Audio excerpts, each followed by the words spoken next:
ଶ୍ରୋତା ବନ୍ଧୁ, ଆଜି ପବିତ୍ର ଦେବସ୍ନାନ ପୂର୍ଣ୍ଣିମା। ମହାପ୍ରଭୁ ଶ୍ରୀ ଜଗନ୍ନାଥଙ୍କର ଏହି ପବିତ୍ର ତିଥିରେ ଆମେ ମହାପୁରୁଷ ଅଚ୍ୟୁତାନନ୍ଦଙ୍କ ସମ୍ପର୍କରେ ଆଲୋଚନା କରୁଛେ।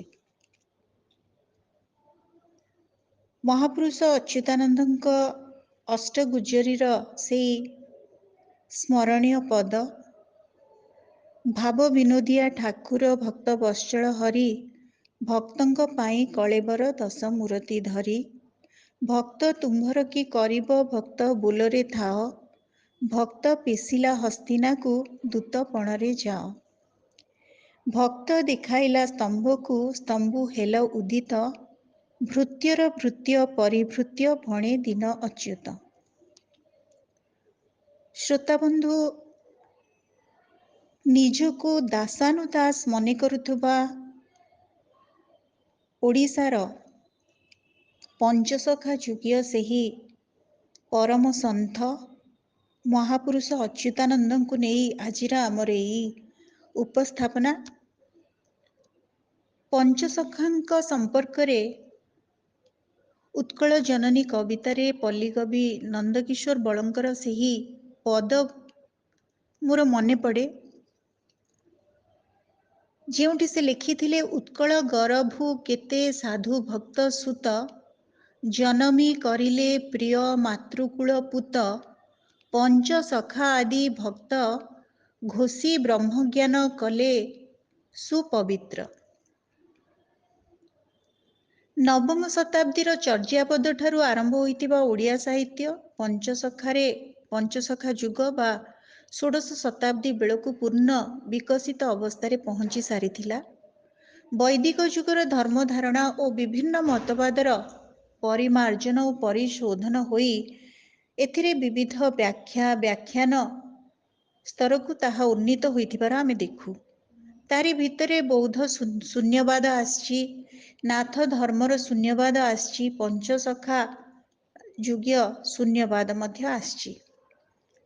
ଅଥର୍ବ ବେଦର ତନ୍ତ୍ରବାଦ, ବଜ୍ରଯାନୀ ବୌଦ୍ଧ ତନ୍ତ୍ରବାଦ ଇତ୍ୟାଦି ଏହି ବାଦଗୁଡ଼ିକ ବା ବିଚାରଗୁଡ଼ିକ ଶୈବ, ଶାକ୍ତ, ନାଥ ଓ ପଞ୍ଚସଖା ଯୁଗର ତାନ୍ତ୍ରିକ ପରମ୍ପରା ଓ ବିଶ୍ୱାସକୁ ଅନେକାଂଶରେ ଦୃଢ଼ୀଭୂତ କରିଛି। ଅନେକାଂଶରେ କାହିଁକି, ସମ୍ପୂର୍ଣ୍ଣ ଭାବରେ ତାର ପ୍ରଭାବ ଆମେ ଅନୁଭବ କରିଛେ। ଶ୍ରୋତାବନ୍ଧୁ, 1500 ଶତକରେ ଦୁଇ ଓଡ଼ିଆ ବରପୁତ୍ର ଆମର ଏଇଠି ମନେ ପଡ଼ନ୍ତି, ଯେଉଁ ଦୁଇ ଜଣ ଓଡ଼ିଶାର ସ୍ଥିତିକୁ ଆହୁରି ପ୍ରତିଷ୍ଠିତ କରିବାରେ ଆମକୁ ଗୌରବ ଆଣି ଦେଇଥିଲେ। ସେ ଜଣେ ଥିଲେ ଗଜପତି କପିଳେନ୍ଦ୍ର ଦେବ, ଅନ୍ୟ ଜଣେ ଥିଲେ ଓଡ଼ିଶାର ବିପ୍ଳବୀ ଗଣକବି ମାଟିର ମହାକବି ସାରଳା ଦାସ। ଗଜପତି କପିଳେନ୍ଦ୍ର ଦେବ ଆଗଙ୍ଗା ଗୋଦାବରୀ ପର୍ଯ୍ୟନ୍ତର ତାଙ୍କର ଯେଉଁ ରାଜ୍ୟ ବିସ୍ତାରିତ ଥିଲା, ତାହା ନିଶ୍ଚିତ ଭାବରେ ଓଡ଼ିଶାର ଯେଉଁ ଭୌଗୋଳିକ ସୀମାକୁ ପରିବ୍ୟାପ୍ତ କରିବା ସହିତ ବିପ୍ଳବୀ କବି ମାଟିର ମହାକବି ସାରଳା ଦାସଙ୍କର ଓଡ଼ିଆ ମହାଭାରତ ଓଡ଼ିଆ ଭାଷା ସାହିତ୍ୟକୁ ଧୂଳି ମାଟିର ଶବ୍ଦକୁ ଏକ ସୌନ୍ଦର୍ଯ୍ୟ ବିଭୂଷିତ ସିଂହାସନରେ ଅଭିଷିକ୍ତ କରିଥିଲା। ଆମେ ଯେମିତି ଜାଣିଛେ, ପୂର୍ବରୁ ବୌଦ୍ଧ ସିଦ୍ଧାଚାର୍ଯ୍ୟଙ୍କ ଚର୍ଯ୍ୟା ଗୀତିକା ଥିଲା, ନାଥ ଧର୍ମର ଶିଶୁଭେଦ, ଶୈବ ଧର୍ମର କଳସା ଚଉତିସା, ରୁଦ୍ରସୁଧାନିଧି ଏବଂ ଜୟଦେବଙ୍କ ଗୀତ ଗୋବିନ୍ଦ, ଏହି ସୃଷ୍ଟିଗୁଡ଼ିକ ପଞ୍ଚସଖା ଯୁଗୀୟ ସାହିତ୍ୟର ପୃଷ୍ଠଭୂମି ଭାବରେ ଆମର ସ୍ମରଣୀୟ। ଏଗୁଡ଼ିକ ନଥିଲେ ପଞ୍ଚସଖା ଯୁଗୀୟ ସାହିତ୍ୟର ଯେଉଁ ଗୁଣାତ୍ମକତା ଅଛି, ସେଥିରେ ଆମର ଏଗୁଡ଼ିକର ବହୁତ ସାନ୍ନିଧ୍ୟ ଏବଂ ସଂସ୍ପର୍ଶ ଏବଂ ତାର ପ୍ରଭାବ ଆମେ ଅନୁଭବ କରୁ। ସମାଲୋଚକ ସୁରେନ୍ଦ୍ର ମହାନ୍ତିଙ୍କ ମତରେ ନବମ ଶତାବ୍ଦୀ ଠାରୁ ଊନବିଂଶ ଶତାବ୍ଦୀର ସାହିତ୍ୟ ସମୟକୁ ପୌରାଣିକ କାଳ ଭାବରେ ଗ୍ରହଣ କରାଯାଏ। କେବଳ ଓଡ଼ିଆ ସାହିତ୍ୟ ନୁହେଁ, ସମଗ୍ର ପୃଥିବୀର ସାହିତ୍ୟରେ ଆଦି ଓ ମଧ୍ୟକାଳ ହେଉଛି ଧର୍ମ ସାହିତ୍ୟର ଯୁଗ। ତେବେ ବୈଷ୍ଣବ ପଞ୍ଚସଖା କବିଗଣ ବା ପ୍ରଚ୍ଛନ୍ନ ବୌଦ୍ଧ ଏଇଠି ମୁଁ ଶ୍ରୋତାବନ୍ଧୁ ମାନଙ୍କ ଉଦ୍ଦେଶ୍ୟରେ କହିବାକୁ ଚାହିଁବି ଯେ ପଞ୍ଚସଖା ମାନଙ୍କୁ ପ୍ରଚ୍ଛନ୍ନ ବୌଦ୍ଧ ବୋଲି ସମ୍ବୋଧନ କରାଯାଏ। ଏହି ପ୍ରଚ୍ଛନ୍ନ ବୌଦ୍ଧଙ୍କର ଆରାଧ୍ୟ ଥିଲେ ଶ୍ରୀ ଜଗନ୍ନାଥ। 1500 ଶତାବ୍ଦୀ 1600 ଶତାବ୍ଦୀ ଓଡ଼ିଶାରେ ଯେଉଁ ଆଧ୍ୟାତ୍ମିକ ଓ ସାଂସ୍କୃତିକ ବିପ୍ଳବର ସୂତ୍ରପାତ ହେଇଥିଲା, ଏହା ହିଁ ଥିଲା ତାର ପ୍ରକୃଷ୍ଟ କାଳଖଣ୍ଡ। ଆମକୁ ଏହି ସମୟକୁ ବୁଝିବାକୁ ପଡ଼ିବ, କାରଣ ସମୟର ଆହ୍ୱାନ କିପରି ଭାବରେ ସାହିତ୍ୟରେ ପ୍ରତିଧ୍ୱନିତ ହୁଏ ତାହା ଏହି ସମୟର ରଚନାବଳୀରେ ଆମକୁ ସମ୍ପୂର୍ଣ୍ଣ ରୂପେ ହୃଦ୍ବୋଧ ହେବ।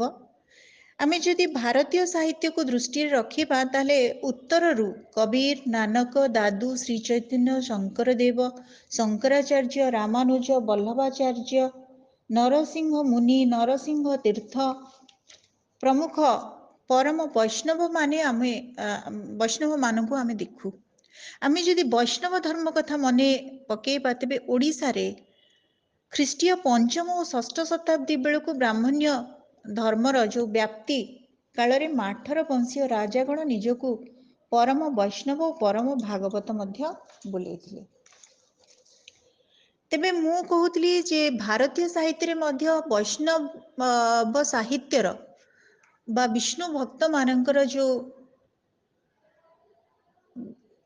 ସାହିତ୍ୟକୁ ନେଇକି ଯୋଉ ପରିପୁଷ୍ଟ ସେମାନେ କରିଛନ୍ତି, ସେଥିରେ ଆମର ମନେ ପଡ଼ନ୍ତି ତେଲୁଗୁ ସାହିତ୍ୟରେ ଅଲ୍ଲସାନି, ପେଦାନ୍ନା, ଗୁଜରାଟୀରେ ନରସି ମେହେଟ୍ଟା, ମହାରାଷ୍ଟ୍ରୀ ସାହିତ୍ୟରେ ଜ୍ଞାନେଶ୍ୱର, ନାମଦେବ, ରାମଦାସ, ତୁକାରାମ, ଏକନାଥ, ହିନ୍ଦୀ ସାହିତ୍ୟରେ ଅନୁରୂପ ଭାବରେ ଆସନ୍ତି କବୀର ଦାସ, ମୀରାବାଇ, ସୁରଦାସ, ନାନକ, ଦାଦୁ, ତୁଳସୀ ଦାସ, ମୈଥିଲି ସାହିତ୍ୟରେ ବିଦ୍ୟାପତି, ଚଣ୍ଡୀଦାସ, ଆସାମୀ ସାହିତ୍ୟରେ ଶଙ୍କରଦେବ, ମାଧବ ଦେବ, ଶ୍ରୀଧର, କାଣ୍ଡାଳି, ବଙ୍ଗଳା ସାହିତ୍ୟରେ ଚୈତନ୍ୟ ଦେବ, ରୂପ ଗୋସ୍ୱାମୀ, ଜୀବ ଗୋସ୍ୱାମୀ ପ୍ରଭୃତି ପ୍ରମୁଖ ଷଡ଼ଗ ଗୋସ୍ୱାମୀଙ୍କର କୃତି ଓ ଓଡ଼ିଆ ସାହିତ୍ୟରେ ଗୀତ ଗୋବିନ୍ଦକାର ଜୟଦେବ। ଏହାଛଡ଼ା ଅଭିନବ ଗୀତ ଗୋବିନ୍ଦର ପ୍ରଣେତା ଥିଲେ କବିଚନ୍ଦ୍ର ରାୟ, ଦିବାକର ମିଶ୍ର ଥିଲେ ଭକ୍ତି ଭାଗବତକାର, ତା ସହିତ ଜୀବ ଦେବାଚାର୍ଯ୍ୟ, ଜଗନ୍ନାଥ ବଲ୍ଲଭ ନାଟକର ସ୍ରଷ୍ଟା ରାୟ ରାମାନନ୍ଦ ପ୍ରଭୃତିଙ୍କର ପ୍ରଭାବ ପଞ୍ଚସଖା କବିଗଣଙ୍କ ଉପରେ ରହିଥିଲା ବୋଲି ଅନୁଭବ କରାଯାଏ। ମୁଁ ଆଉଥରେ ଆପଣମାନଙ୍କ ଉଦ୍ଦେଶ୍ୟରେ କହି ରଖେ ଯେ ଅଭିନବ ଗୀତ ଗୋବିନ୍ଦର ପ୍ରଣେତା ଥିଲେ କବିଚନ୍ଦ୍ର ରାୟ, ଭକ୍ତି ଭାଗବତକାର ଥିଲେ ଜୀବ ଦେବାଚାର୍ଯ୍ୟ, ଜଗନ୍ନାଥ ବଲ୍ଲଭ ନାଟକର ରଚୟିତା ଥିଲେ ରାୟ ରାମାନନ୍ଦ। ଏହି ସମୟର ଅନ୍ୟତମ ଜଣେ ବିଶିଷ୍ଟ ଭକ୍ତ କବି ଭାବରେ ଦିବାକର ମିଶ୍ରଙ୍କ ନାଁ ମଧ୍ୟ ଆମ ସମ୍ମୁଖକୁ ଆସେ। ଶ୍ରୋତାବନ୍ଧୁ, ଶ୍ରୀ ଚୈତନ୍ୟ ସେ ଥିଲେ ଅଚିନ୍ତ୍ୟ ଭେଦାଭେଦବାଦୀ ଏବଂ ଓଡ଼ିଶାକୁ ସେ ଆଗମନ କରିଥିଲେ 1510 ଖ୍ରୀଷ୍ଟାବ୍ଦରେ।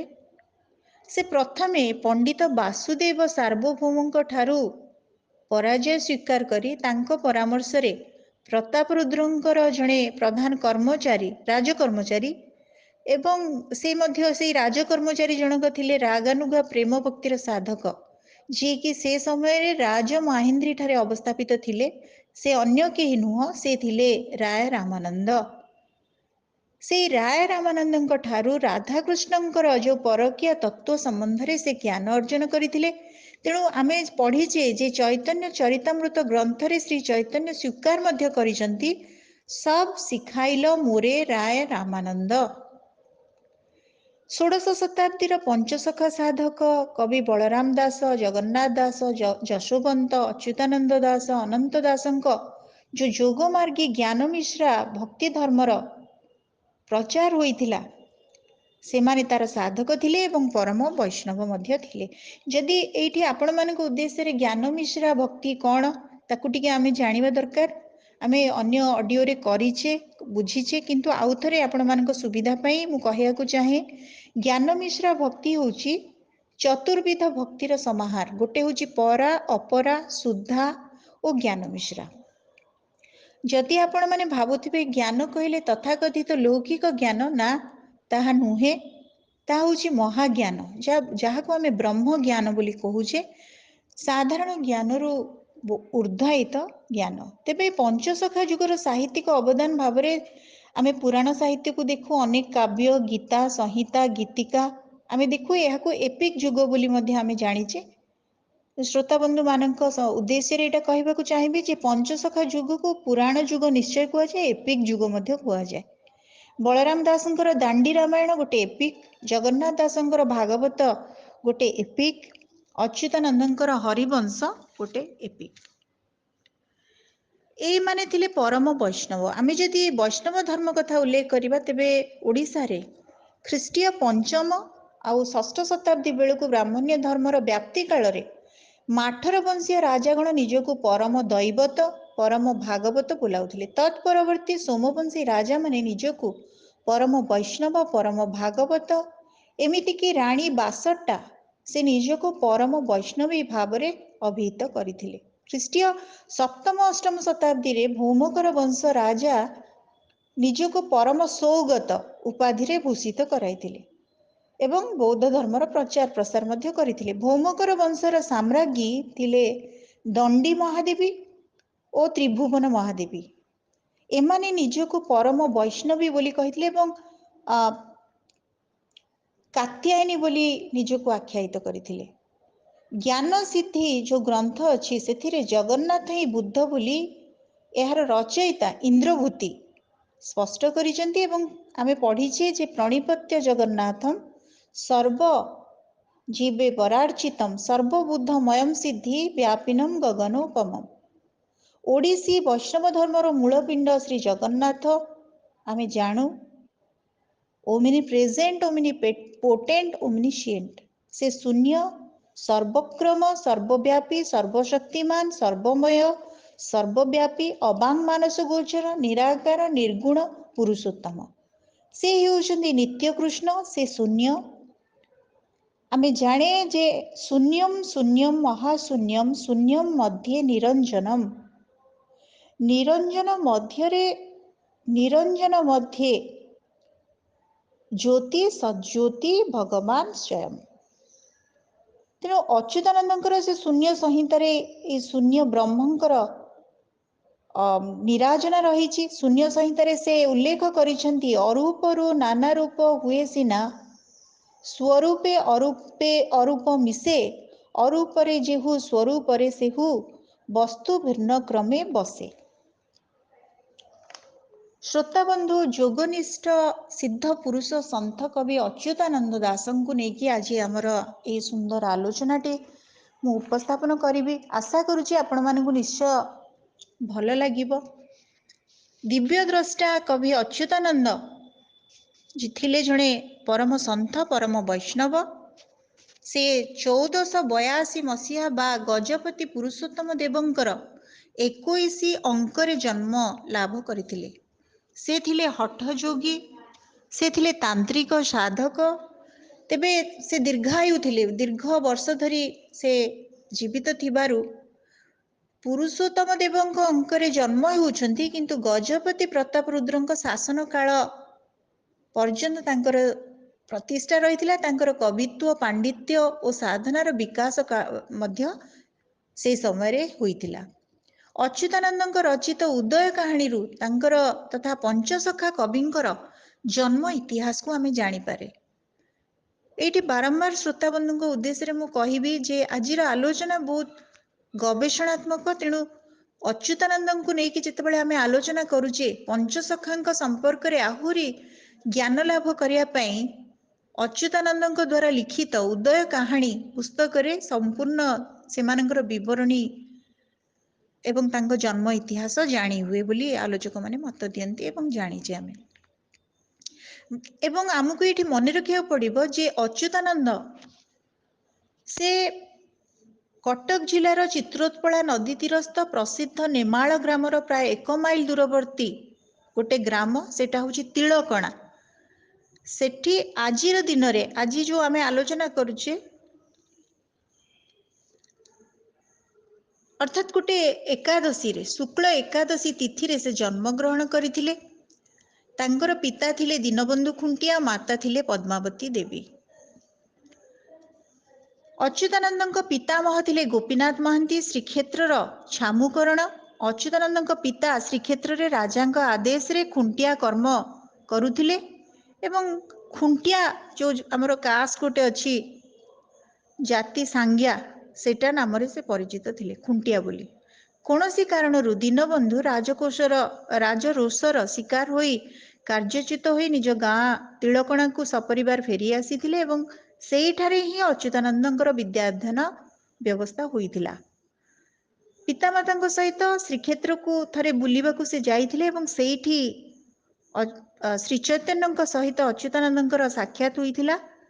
ସେ ଶ୍ରୀ ଚୈତନ୍ୟଙ୍କର ପଦସ୍ପର୍ଶ କରିବା ମାତ୍ରେ ତାଙ୍କ ଶରୀରରେ ଦିବ୍ୟ ଜ୍ୟୋତିକୁ ସେ ଅନୁଭବ କଲେ। ଉଦ୍ଭାସିତ ହୋଇଥିଲା ତାଙ୍କ ସମଗ୍ର ଶରୀର ଏବଂ ଶ୍ରୀ ଚୈତନ୍ୟଙ୍କ ନିର୍ଦ୍ଦେଶରେ ସନାତନ ଗୋସ୍ୱାମୀ ଅଚ୍ୟୁତାନନ୍ଦଙ୍କୁ ସେଦିନ ଦୀକ୍ଷା ପ୍ରଦାନ କରିଥିଲେ। କିଛି ଦିନ ପରେ ଅଚ୍ୟୁତାନନ୍ଦ ଶିଷ୍ୟମାନଙ୍କ ଗହଣରେ କୀର୍ତ୍ତନ କଲେ, ତୀର୍ଥାଟନ କଲେ। ସେହି କ୍ରମରେ ସେ ରାମେଶ୍ୱର, ଚିତ୍ରକୂଟ, ଗୋପ, ମଥୁରା, ବୃନ୍ଦାବନ ଆଦି ସ୍ଥାନମାନ ଭ୍ରମଣ କରି ଫେରିବା ପରେ ନିଜର ସଖା ଯଶୋବନ୍ତଙ୍କୁ ସାକ୍ଷାତ କରିବା ପାଇଁ ଅଢଙ୍ଗର ନନ୍ଦୀଗ୍ରାମକୁ ଯାତ୍ରା କରିଥିଲେ। ସେଠାରେ 10 ଦିନ ପର୍ଯ୍ୟନ୍ତ ସଂକୀର୍ତ୍ତନ ଚାଲିଥିଲା। ଯଶୋବନ୍ତଙ୍କ ଶାଳକ ରଘୁରାମ ଚମ୍ପତି ଥିଲେ ଅଢଙ୍ଗର ଜମିଦାର। ତାଙ୍କର କନ୍ୟା ଚମ୍ପାବତୀଙ୍କୁ ଅଚ୍ୟୁତାନନ୍ଦ ବୈଦିକ ରୀତିରେ ବିବାହ କରିଥିଲେ। କାଳକ୍ରମେ ଅଚ୍ୟୁତାନନ୍ଦଙ୍କର ଶିଷ୍ୟମାନଙ୍କର ସଂଖ୍ୟା ବୃଦ୍ଧି ପାଇଥିଲା ଏବଂ କୁହାଯାଏ ସେ ଶତାୟୁ ଥିଲେ, ଅର୍ଥାତ୍ 120 ବର୍ଷ ପର୍ଯ୍ୟନ୍ତ ସେ ଶରୀରରେ ରହିଥିଲେ। ତାଙ୍କର 16,000 ଶିଷ୍ୟ ଉପସ୍ଥିତ ଥିଲେ। ଶ୍ରୋତାବନ୍ଧୁ, ଅଚ୍ୟୁତାନନ୍ଦଙ୍କୁ ନେଇ ବହୁ ଗୁଡ଼ିଏ ବିବାଦୀୟ ତଥ୍ୟ ମଧ୍ୟ ରହିଛି। ତେବେ ଅଚ୍ୟୁତାନନ୍ଦଙ୍କ ରଚିତ ଉଦୟ କାହାଣୀରୁ ଯେମିତି ଆମେ ପଞ୍ଚସଖାଙ୍କ ଜନ୍ମ ଇତିହାସ ଆମେ ଜାଣୁ, ସେମିତି ଅନେକ ଗବେଷକ ଓ ସମାଲୋଚକ ଗଣ ଅଚ୍ୟୁତାନନ୍ଦଙ୍କୁ ଭିନ୍ନ ଭିନ୍ନ ରୂପରେ ମଧ୍ୟ ନିର୍ଣ୍ଣୟ କରିଛନ୍ତି। ଅର୍ଥାତ୍ ତାଙ୍କ ସାଙ୍ଗିଆକୁ ତାରିଣୀ ଚରଣ ସମାଲୋଚକ ତାରିଣୀ ଚରଣ, ମୃତ୍ୟୁଞ୍ଜୟ ରଥ, ବିନାୟକ ମିଶ୍ର ପ୍ରମୁଖ ଏବଂ ବିଶିଷ୍ଟ ଆଲୋଚକ ସମାଲୋଚକ ଜଗବନ୍ଧୁ ସିଂ ତାଙ୍କୁ ଗୋପାଳ ବୋଲି ସମ୍ବୋଧନ କରିଛନ୍ତି, ଗୋପାଳ ଜାତିର ବୋଲି ଅଭିହିତ କରିଛନ୍ତି। ଡକ୍ଟର ଆର୍ତ୍ତବଲ୍ଲଭ ମହାନ୍ତି ତାଙ୍କୁ ଖଣ୍ଡାୟତ ବୋଲି କହିଛନ୍ତି ଏବଂ ଅଚ୍ୟୁତାନନ୍ଦ ନିଜକୁ ବରଜ ନନ୍ଦନ ବା ବ୍ରଜ ଅଂଶୀ, ବ୍ରଜକୂଳରେ ଜନମ ମୋହର ବୋଲି କହିଛନ୍ତି। ଅଚ୍ୟୁତାନନ୍ଦ ଥିଲେ ଶୂନ୍ୟ ସାଧକ। ସେ ଅସ୍ତି ନାସ୍ତି ତଦୁ ଭୟାନୁଭୟ ଚତୁଷ୍କୋଟି ବିନିର୍ମୁକ୍ତମ୍ରେ ବିଶ୍ୱାସୀ, ହରେ ରାମକୃଷ୍ଣ ମନ୍ତ୍ରର ଉପାସକ, ଶୂନ୍ୟ ସାଧକ। ଅଷ୍ଟାଙ୍ଗ ଯୋଗ ସାଧନା ତାଙ୍କର ଯେଉଁ ଥିଲା ରିଂ ଶ୍ରୀଂ କ୍ଲିଂ ପ୍ଲିଂ ଧ୍ଳିଂ, ଏଇ ଯୋଗ ସାଧନାର ସେ ସାଧକ ଥିଲେ। ତତ୍ସହିତ ଆଉ ଯେଉଁ ରହିଲା ତତ୍ତ୍ୱ ପଞ୍ଚଗୁଣ, ଗୀତା ତତ୍ତ୍ୱ, ଗାୟତ୍ରୀ ତତ୍ତ୍ୱ, ଏହାର ସେ ବ୍ୟାଖ୍ୟା କରିଥିଲେ। ଏହା ସହିତ ନିରାକାର ମନ୍ତ୍ର, ଛାୟା ମନ୍ତ୍ର, ସପ୍ତ ପଞ୍ଚାତ୍ମିକ ମନ୍ତ୍ର, ଜଗନ୍ନାଥଙ୍କୁ କ୍ଲିଂ ବୀଜ ଭାବରେ ଗ୍ରହଣ କରି ଯେତେ ସବୁ ମନ୍ତ୍ରର ସେ ରଚନା କରିଛନ୍ତି ତାର ସେ ପ୍ରତିଷ୍ଠାପକ। ତାଙ୍କ ମତରେ ମନ୍ତ୍ରରାଜ ଶ୍ରୀକୃଷ୍ଣ ହିଁ ନୀଳାଚଳର ଶ୍ରୀ ଜଗନ୍ନାଥ। ତେଣୁ ସେ କହନ୍ତି ମହାମନ୍ତ୍ରେ କୃଷ୍ଣ ଯେହୁ ଜଗନ୍ନାଥ ସେହି, ମହାମନ୍ତ୍ରେ କୃଷ୍ଣ ଯେହୁ ଜଗନ୍ନାଥ ସେହି, ଦ୍ୱିତୀୟ କୃଷ୍ଣର ନାମ କାମ ବୀଜ କହି। ଦିଶିବ ସ୍ୱଶୂନ୍ୟେ ଦିବ୍ୟ ନୀଳକାୟା, ନିରାକାର ରୂପ ଅରୂପ ଦେହା, ଚତୁର୍ଦ୍ଧା ରୂପେ ବିଜେ ନିରାକାର, ପଦ୍ମ ଫୁଟିବ କେଶର ଭିତର। ଶ୍ରୋତାବନ୍ଧୁ, ଅଚ୍ୟୁତାନନ୍ଦ 36 ସଂହିତା, 78 ଗୀତା, 27 ବଂଶାନୁଚରିତ, 12ଟି ଉପବଂଶାନୁଚରିତ, 100 ଖଣ୍ଡ ଭବିଷ୍ୟମାଳିକା, ବିବିଧ ରାସ, ବିବିଧ ବୋଲି, ବିବିଧ କୋଇଲି, ଲକ୍ଷାଧିକ ପଦ ପଦାବଳୀର ରଚୟିତା ଏବଂ ତାଙ୍କ ରଚନା ସମ୍ପର୍କରେ ପଞ୍ଚସଖା ମଣ୍ଡଳୀର ଯେଉଁ ଅଛି ଅଣାକାର ସଂହିତା ଅଛି, ପଞ୍ଚସଖା ମଣ୍ଡଳୀର ସେ ତୃତୀୟ ସଖା ଥିଲେ ଏବଂ ଅଣାକାର ସଂହିତାରେ ସେ ଲେଖିଛନ୍ତି, ନିଜର ଗ୍ରନ୍ଥ ଗୁଡ଼ିକର ସଂଖ୍ୟା ସମ୍ପର୍କରେ ଲେଖିଛନ୍ତି 36 ସଂହିତା, 78 ଗୀତା, ବଂଶାନୁ ସପ୍ତବିଂଶରେ, ଉପବଂଶାନୁ ଦ୍ୱାଦଶ ଖଣ୍ଡ ବେନି ଭବିଷ୍ୟ ଶତ ଖଣ୍ଡରେ, ପଦ ପଦ୍ୟାବଳୀ ଲକ୍ଷିକ ଯେ ଗ୍ରନ୍ଥ ସବୁ ଶ୍ରୀକୃଷ୍ଣ ମହିମା, ତୋ ଆଗେ କହିଲୁ ବରଜ କୁମାର ବ୍ରହ୍ମ ସାରସ୍ୱତ ସୀମା। ଏଠାରେ ଲକ୍ଷେ ଗ୍ରନ୍ଥର ଅର୍ଥ ହେଉଛି ବହୁ ସଂଖ୍ୟକ ଗ୍ରନ୍ଥ ବା ଅସଂଖ୍ୟ ଗ୍ରନ୍ଥ। ବିବିଧ ଭାବରେ ସେଗୁଡ଼ିକର ବହୁ ଆଲୋଚନା ବିଭିନ୍ନ ଆଲୋଚକମାନେ କରିଛନ୍ତି। ତେବେ ତାଙ୍କର ବିଶିଷ୍ଟ ରଚନା ଭାବରେ ଆମେ ହରିବଂଶ, ଶୂନ୍ୟ ସଂହିତା, ଗୋପାଳ ଉଗାଳ, ଅନନ୍ତ ପୋଇ, ବିପ୍ରଚାଳକ, 84 ଯନ୍ତ୍ର, ମଣିବର୍ଣ୍ଣ ଗୀତା, ବ୍ରହ୍ମସାଙ୍କୁଳି, ଅଣାକାର ସଂହିତା, ଗୁରୁ ଭକ୍ତି ଗୀତା, 84 ଚକ୍ର, ଗହନ ଗୀତା, ବ୍ରହ୍ମ ସଂହିତା, ଦଶପଟଳ, ଭାବନାବର, ଅଷ୍ଟଗୁଜ୍ଜରୀ, ପରମ ଜ୍ଞାନ ଗୀତା, ଅକଳିତ ସଂହିତା, ଅମର ଝୁମର ସଂହିତା, ଜ୍ଞାନ ପ୍ରଦୀପ ଗୀତା, ତତ୍ତ୍ୱବୋଧିନୀ, ଶବ୍ଦ ବ୍ରହ୍ମ ସଂହିତା ବା ଚାରିଖାନି, ଗରୁଡ଼ ଗୀତା, ବ୍ରହ୍ମଟିକା, ପଦ୍ମଟିକା, ଶୂନ୍ୟ ଗୀତା, ଉପଦେଶ ଚକ୍ର ଗୀତା, ଅବାଡ଼ ସଂହିତା, 16 ପଟଳ, 24 ପଟଳ, ବାଖର କୋଇଲି, ଡିବି ଡିବି କୋଇଲି, ବଟ ସଂହିତା, ଅକର ସଂହିତା, ଅଭୟ କବଚ, ଚନ୍ଦ୍ର କଳ୍ପ ଗୀତା, ଶରଣ ପଞ୍ଜର ସ୍ତୋତ୍ର, ଲକ୍ଷ୍ମୀଧର ନିବାସ, ସ୍ଥାନ ନିର୍ଣ୍ଣୟ, ଦ୍ୟୁତିବୋଧ, ଜ୍ୟୋତି ସଂହିତା, ବୀଜ ସଂହିତା, ଝୁମର ସଂହିତା, ଉଦୟ କାହାଣୀ, ପଦ୍ମତୋଳା, ପଦ୍ମ ସଂହିତା, ମହାଶୂନ୍ୟ ରାସ, 24 ଉପଦେଶ, ପାଟକ ଗୀତା, ଗାୟତ୍ରୀ ବସାଣ, କାଳଚକ୍ର ଯନ୍ତ୍ର, ଏକାକ୍ଷର ବସାଣ, ଅଜପା, ଅମପା, ଅବନା, ରସଚନ୍ଦ୍ରିକା, କ୍ଷେତ୍ର ସଂହିତା, ଛାୟାପରଚେ ଗୀତା, ବିପ୍ରବୋଧ, ସ୍ୱରୋଦୟ, ବରୁଣ ଚରିତ୍ର, ନାମ ବ୍ରହ୍ମ, ମୁଦ୍ରା ପ୍ରଣାଳୀ, ଯୋଗଲୀଳା, ପଟଳ ସଂହିତା, ଶବ୍ଦ ସଂହିତା, କୃଷ୍ଣ ସେବା, ନବଧା ଭକ୍ତି, ଭକ୍ତି ସଂହିତା, ଶବ୍ଦ ସଂହିତା, ସାରସ୍ୱତ ମାଳିକା, କୈବର୍ତ୍ତ ଗୀତା ଏବଂ ଏହା ସହିତ ଅନେକ ଗ୍ରନ୍ଥ, ଶତାଧିକ ଭଜନ, ଚଉତିଶା, ଚଉପଦୀ, ଜଣାଣ, ମାଳିକା, ବାଖର ପ୍ରଭୃତି ତାଙ୍କର ରଚନା ଭାବରେ ଆମକୁ ମିଳେ। ଏହି ତାଲିକା ଅପ୍ରକାଶିତ ଏବଂ ପ୍ରକାଶିତ ମଧ୍ୟ। ତେବେ ହରିବଂଶ ତାଙ୍କର ହେଉଛି ଶ୍ରେଷ୍ଠ ରଚନା ବୋଲି ଆମେ ଜାଣିଛେ। ଜଗନ୍ନାଥ ହେଉଛନ୍ତି ତାଙ୍କ ପ୍ରତ୍ୟେକଟି ରଚନାର ଆରାଧ୍ୟ। ସେ କହନ୍ତି, ଜଗନ୍ନାଥ ବଳଭଦ୍ର ସୁଭଦ୍ରା ଯେ ସୁଦର୍ଶନ ରୂପ ଚାରି, ଚତୁର୍ଦ୍ଧା ମୂରତି ଏକ ଆତ୍ମା ଭିନ୍ନା ଭିନ୍ନ ରୂପଛନ୍ତି ଧରି। ପୁଣି କହନ୍ତି, ଅବତାର ଯେତେ ଏହି ଜଗନ୍ନାଥ ଅଙ୍ଗରୁ କ୍ଷରି ମିଶନ୍ତି, ଲୀଳା ନିମନ୍ତେ ସେ ନୀଳାଦ୍ରି ନାୟକ ନିର୍ବିକାରେ ବସିଛନ୍ତି। ଶ୍ରୋତାବନ୍ଧୁ, ମହାପୁରୁଷ ଅଚ୍ୟୁତାନନ୍ଦଙ୍କର ପ୍ରତ୍ୟେକ ରଚନା ସମ୍ପର୍କରେ ଆଲୋଚନା କରିବା ସୀମିତ ସମୟ ଭିତରେ ସମ୍ଭବ ହେଉନି। ତେବେ ଶୂନ୍ୟ ସଂହିତାରେ ନାମତତ୍ତ୍ୱ, ଧାମତତ୍ତ୍ୱ, ମହାମନ୍ତ୍ର, ପ୍ରଣବ, ବୀଜମନ୍ତ୍ର ସେ ତାକୁ ମହତ୍ଵ ଦେଇଛନ୍ତି। ଗାୟତ୍ରୀ ବା ସୂର୍ଯ୍ୟ ମନ୍ତ୍ର, ଅଷ୍ଟାଙ୍ଗ ଯୋଗ, ନବଧା ଭକ୍ତିକୁ ସେ ଗୁରୁତ୍ୱ ଦେଇଛନ୍ତି। ଅଷ୍ଟାଙ୍ଗ ଯୋଗ ଗୁଡ଼ିକ ମନେ ରଖିବା ଜରୁରୀ। ଯମ, ପ୍ରତ୍ୟାହାର, ନିୟମ, ଆସନ, ପ୍ରାଣାୟାମ, ଧ୍ୟାନ, ଧାରଣା ଓ ସମାଧି। ସେମିତି ନବଧା ଭକ୍ତି ସମ୍ପର୍କରେ ଗୌଡ଼ୀୟ ଧର୍ମଶାସ୍ତ୍ରରେ ରହିଛି, ଶ୍ରବଣମ୍ କୀର୍ତ୍ତନମ୍ ବିଷ୍ଣୁମ୍ ସ୍ମରଣମ୍ ପାଦସେବନମ୍ ଅର୍ଚ୍ଚନମ୍ ବନ୍ଦନମ୍ ଦାସ୍ୟମ୍ ସଖ୍ୟ ଆତ୍ମନିବେଦନମ୍ ଇତି ସାର୍ପିତା ଭକ୍ତି ନବଲକ୍ଷଣମ୍। ମୁଁ କହି ରଖେ, ନବଧା ଭକ୍ତି ଅଲଗା। ନବଧା ଗୁଣ ଉପରେ ପଞ୍ଚସଖାଙ୍କ ସାଧନା ଆଧାରିତ ଥିଲା। ସେ ନବଧା ଗୁଣ ଟିକେ ଆମେ ଶୁଣିବା। ଯନ୍ତ୍ର, ତନ୍ତ୍ର, ମନ୍ତ୍ର ଏଗୁଡ଼ିକ। ତେବେ ତା ଉପରେ ଲେଖା ହେଇଛି, ଯନ୍ତ୍ରମ୍ ତନ୍ତ୍ରମ୍ ମନ୍ତ୍ରମ୍ ଚୈବ ଛାୟା ଜ୍ୟୋତିର ବାଡଙ୍କ ହଜ ସମାଧି ରସଗୁଣମ୍ ଚଜୋ ଜାନାତି ସ ବୈଷ୍ଣବ। ଯିଏ ଜାଣିଥିବ ଏଗୁଡ଼ିକ ସିଏ ହେଉଛି ବୈଷ୍ଣବ। ସେଗୁଡ଼ିକ ହେଲା ଯନ୍ତ୍ରତନ୍ତ୍ର, ମନ୍ତ୍ର, ଛାୟା, ଜ୍ୟୋତି, ଅବାଡ। ଅବାଡ ହେଉଛି ମାୟା। ହଜ ହେଉଛି ହଜିଯାଅ, ଯେଉଁଟା ତଲ୍ଲୀନ, ସମାଧି ଓ ରସଗୁଣ। ରସ ହେଉଛି ଜୀବାତ୍ମା ପରମାତ୍ମାର ମିଳନ ଜନିତ ଯେଉଁ ଆନନ୍ଦ, ସେଇଟା ହେଉଛି ରସବୋଧ, ରସଗୁଣ। ଷଡ଼ଚକ୍ର ସାଧନା ଉପରେ ସେମାନେ ଗୁରୁତ୍ୱ ଦେଉଥିଲେ। ମୂଳାଧାର, ସ୍ୱାଧିଷ୍ଠାନ, ମଣିପୁର ଯେଉଁଟା ନାଭି, ଅନାହତ ହୃଦୟ, ବିଶୁଦ୍ଧ ହେଉଛି କଣ୍ଠ, ଆଜ୍ଞାଚକ୍ର ହେଉଛି ଲଲାଟ। ଏବଂ ଗୁରୁବାଦ ଉପରେ ମହାପୁରୁଷ ଅଚ୍ୟୁତାନନ୍ଦ ସମ୍ପୂର୍ଣ୍ଣ ରୂପେ ପ୍ରାଧାନ୍ୟ ଦେଇଛନ୍ତି। ନୀଳାଚଳକୁ ନିତ୍ୟ ଗୋଲକ ଓ ଜଗନ୍ନାଥଙ୍କୁ ନିତ୍ୟ ରାଧାକୃଷ୍ଣଙ୍କ ମିଳିତ ରୂପ କହି ଶ୍ରୀ ଜଗନ୍ନାଥଙ୍କ ଅବତାରିତ୍ୱକୁ ସେ ପ୍ରତିପାଦନ କରିଛନ୍ତି। ଶ୍ରୋତାବନ୍ଧୁ, ଆଜିର ଏଇ ଅଡ଼ିଓଟି କେମିତି ଲାଗିଲା?